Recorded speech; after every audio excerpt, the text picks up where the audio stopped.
Historic North Carolina village underwater after extensive damage from Hurricane Helene. Rapid water surged over front steps, inundating buildings and small businesses as Asheville appeared on the verge of being leveled by Helene.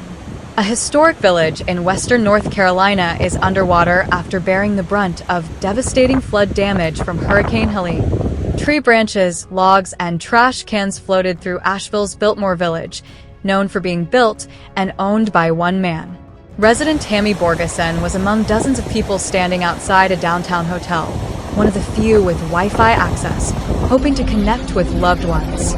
"We've been trying to send emails or text messages to let everyone know we're okay," said Borgeson, who has water but no electricity in her home.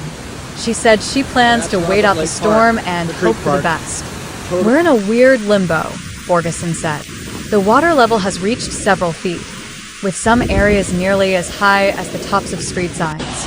The rushing water surged over front steps, inundating buildings and small businesses, as Asheville looked nearly flattened by Helene.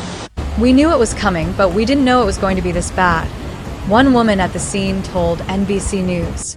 "The loss and damage is just devastating." Asheville, with a population of 95,000, is about 140 miles west of Charlotte. "It's really concerning to me, and I'm really concerned about my friends, neighbors, and businesses here on the river," one man told NBC News, blaming climate change for the damage. "It's just a reminder to me that climate change is going to affect all of us. No one is safe from the impacts of climate change, and we really need to take action now."